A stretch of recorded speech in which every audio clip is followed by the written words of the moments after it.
Assalamualaikum warahmatullahi wabarakatuh. Hari ini kita akan belajar subjek Tauhid tahun 4 bersama Ustazah Fajruliza. Okey, jom kita buka. Okey, baik, muka surat 8. Kita tengok kandungan. Pelajaran pertama, tajuk sifat wajib, mustahil dan harus bagi Allah. Muka surat 1, unit 1, sifat wajib dan mustahil bagi Allah. Muka surat 2, unit 1.1, kaunuhu ta'ala qadiran, lawannya kaunuhu ta'ala ajizan. Okay, insyaAllah hari ini kita akan belajar unit 1, unit 1.1. Okey, baik, jom kita buka muka surat 9. Pelajaran pertama, sifat wajib, mustahil dan harus bagi Allah. Unit 1, tajuknya sifat wajib dan mustahil bagi Allah. Okey, perhati dan faham. Okey, Ustazah nak semua murid-murid ikut Ustazah baca. Okey, yang pertama dalam dalam bulatan bujur, yang pertama yang warna oranye yang atas sekali. Okey, yang warna oranye sama-sama ikut. Okey, kaunuhu ta'ala qadiran, lawannya kaunuhu ta'ala ajizan. Yang kedua yang warna merah, kaunuhu ta'ala muridan, lawannya kaunuhu ta'ala karihan. Okey, yang warna purple, yang warna ungu, kaunuhu ta'ala aliman, lawannya kaunuhu ta'ala jahilan. Yang keempat yang warna biru pekat ni, kaunuhu ta'ala hayyan, lawannya kaunuhu ta'ala mayyitan. Yang kelima, biru cair, biru laut ni, biru muda ni, kaunuhu ta'ala sami'an, lawannya kaunuhu ta'ala asamma. Yang warna hijau, hijau muda ni, yang keenam, kaunuhu ta'ala basiran, lawannya kaunuhu ta'ala a'ma. Yang terakhir, yang ketujuh, kaunuhu ta'ala mutakalliman, lawannya kaunuhu ta'ala abkama.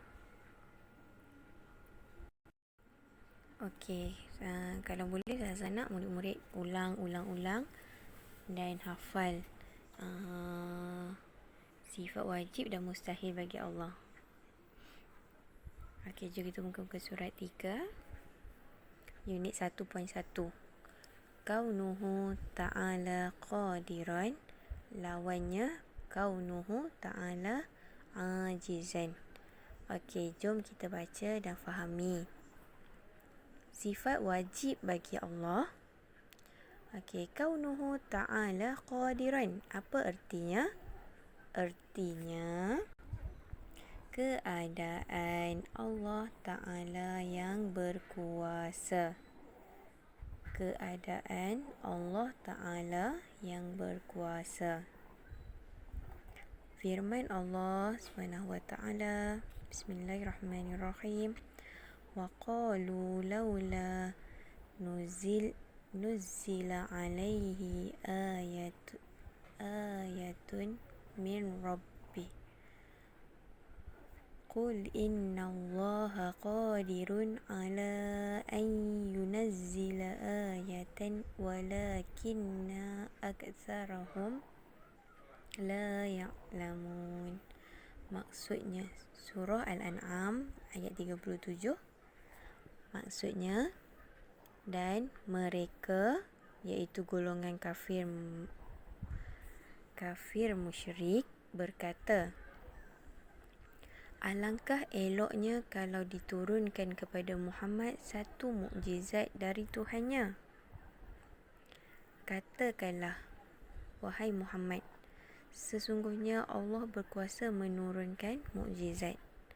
Akan tetapi, kebanyakan mereka tidak mengetahui balasan yang akan menimpa mereka kalau mereka enggan beriman. Baik, maksud di sini golongan musyrik ni kata apa? Alangkah eloknya kalau diturunkan kepada Muhammad satu mukjizat dari Tuhannya. Tapi Nabi jawab, sesungguhnya Allah berkuasa menurunkan mukjizat. Akan tetapi kebanyakan mereka tidak mengetahui. Sebenarnya Allah dah turunkan mukjizat, banyak sangat mukjizat. Kan sebelum Nabi-Nabi yang sebelum ni pun dah ada mukjizat-mukjizat. Nabi Muhammad sendiri pun ada banyak mukjizatnya. Tetapi mereka tak tahu yang balasan yang akan menimpa mereka kalau mereka enggan beriman. Ada orang kafir musyrik kata apa? Kalau Allah turunkan bagi mukjizat pada Nabi, dia akan beriman. Tetapi bila Allah tunjukkan mukjizat Nabi, contohnya Nabi boleh belah bulan, tapi orang kafir tetap tak beriman. Okey. Seterusnya, sifat mustahil bagi Allah. Mustahil ni mustahil lah. Allah tu mustahil. Mustahil untuk Allah apa dia? Kaunuhu ta'ala ajizan. Artinya apa? Kaunuhu ta'ala ajizan. Artinya keadaan Allah Ta'ala yang lemah. Adakah Allah Ta'ala tu lemah?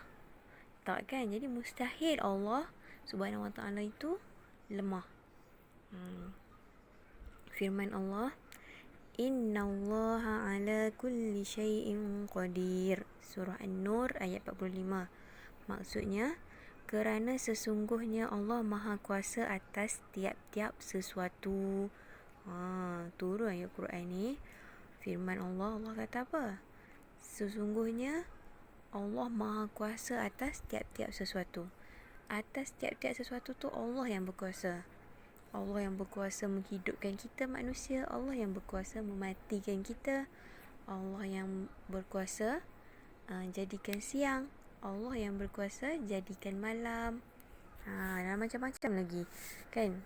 Yang kita tengok, yang kita perasan ataupun kita tak perasan, sebenarnya semuanya atas kuasa Allah. Allah yang bagi kita akal fikiran. Jadi semuanya atas kuasa Allah. Allah itu maha berkuasa. Dan mustahil Allah itu lemah. Okey, baik, kita buka muka surat.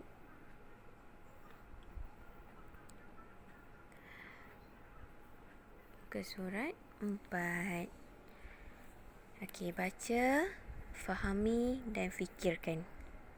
Yang pertama,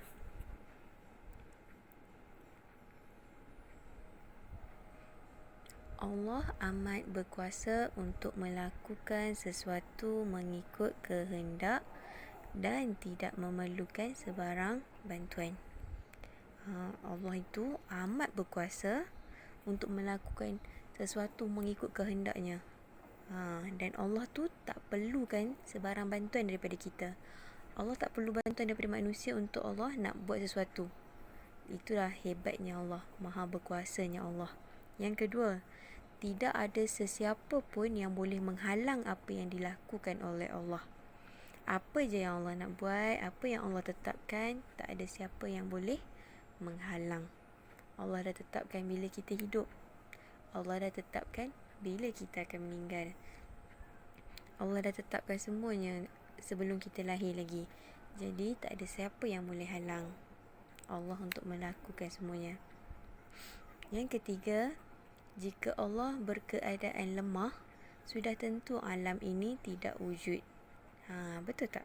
Kalaulah Allah tu lemah, adakah alam ni boleh wujud? Macam manusia. Adakah manusia ni boleh cipta alam? Tak boleh kan? Sebab apa? Sebab itulah manusia ni lemah. Kadang-kadang manusia ni bila dia nak ciptakan sesuatu benda pun perlukan banyak kali uji kaji. Sampailah betul-betul boleh guna benda tu. Tapi betapa hebatnya Allah. Allah ni bukanlah Allah bukanlah lemah untuk menciptakan sesuatu. Allah sangat berkuasa untuk mencipta bumi dan segala-galanya. Yang keempat, kekuasaan dan kehebatan Allah tidak ada sesiapa pun yang boleh menandinginya. Maksud dia, Allah ni berkuasa dan betapa hebatnya Allah, tak ada siapa-siapa pun yang boleh menandinginya. Maksudnya tak boleh siapa pun bertanding ataupun untuk nak tunjuk kata dia hebat daripada Allah, tak boleh. Aku boleh ciptakan kereta, aku boleh hebat daripada Allah. Tak, sebenarnya Allah itulah yang maha hebat. Allah yang bagikan kita akal dan fikiran untuk ciptakan kereta. Allah yang bagi akal fikiran dekat manusia untuk ciptakan lampu. Allah yang bagi akal dan fikiran untuk ciptakan kipas dan sebagainya. Itu tandanya manusia itu lemah dan Allah itulah yang berkuasa, dan kehebatan Allah memang tak ada siapa boleh tandingi. Okey, yang kelima, setiap yang berlaku di dunia ini adalah dengan sebab kekuasaan Allah. Okey, jadi apa je yang berlaku kat dunia hari ini adalah sebab kekuasaan Allah. Allah yang mengizinkan untuk jadi. Bayangkan apa yang paling dekat dengan kita untuk tahun 2020 dan 2021 ni, apa dia? Virus COVID kan. Virus COVID ni kalau kita tengok saintis kaji, dia adalah virus yang kecil je. Tetapi dia boleh bunuh berapa ratus ribu orang dah. Jadi itu adalah atas sebab kekuasaan Allah. Allah buat, Allah nak uji kita, tengok macam mana kita boleh terima. Ada tak orang siapa-siapa boleh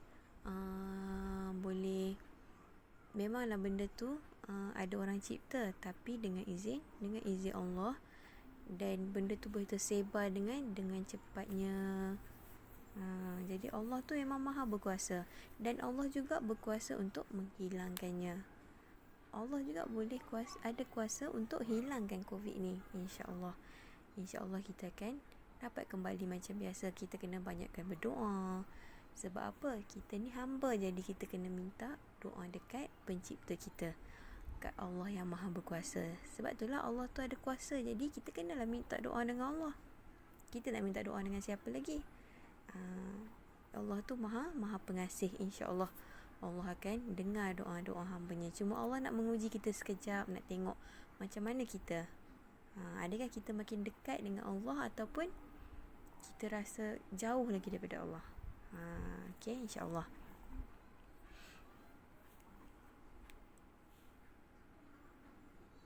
Yang keenam, sesuatu itu boleh berlaku atau tidak hanya dengan ketentuan Allah. Untuk sesuatu benda tu kalau nak berlaku ataupun tidak berlaku dengan ketentuan Allah. Allah boleh buat benda tu berlaku, dan Allah boleh juga buat benda tu tak berlaku. Itu semua atas kuasa Allah. Dan yang terakhir, orang Islam wajib meyakini kekuasaan Allah. Okey, kita sebagai orang Islam kan, kita semua orang Islam. Yang mengucap 2 kalimah syahadah, yang percaya kepada Allah, beriman kepada Allah, Rasul, malaikat. Jadi kita kena yakin yang Allah itu berkuasa. Okey, sebab kita tak boleh nak buktikan yang ada makhluk lain yang berkuasa selain Allah. Nak kata malaikat berkuasa, tak boleh juga, sebab Allah yang ciptakan malaikat. Kan? Okey. Saya harap anak-anak semua faham Dan kalau ada salah, insya-Allah mohon betul tu Ustazah. Okey. Jom kita tengok aktiviti. Murid-murid dalam kumpulan menulis semula dalil mengikut kaedah khot nasah. Okey. Murid-murid dalam kumpulan, tapi sebab kamu tak duduk dalam kumpulan, kamu ada individu, jadi buat seorang-seorang je lah. Tulis balik dalam buku tulis mengikut kaedah khot nasah. Okey, khot nasah ni kamu boleh rujuk buku khot.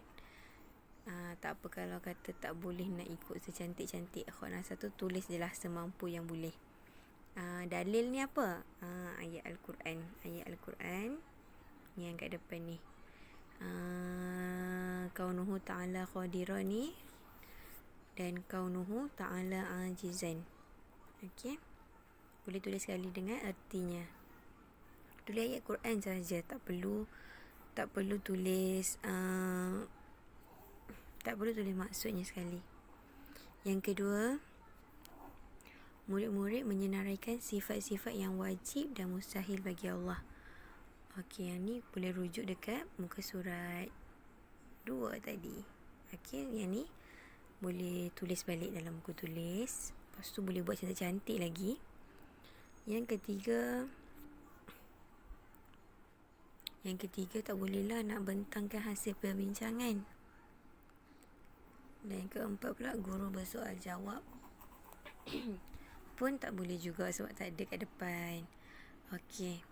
Lepas tu Ustazah nak minta kamu tulis ni. Tulis baca, fahami dan fikirkan yang atas ni. Tulis 4 je. Okey. Dalam buku tulis juga. Okey. InsyaAllah sehingga bertemu lagi.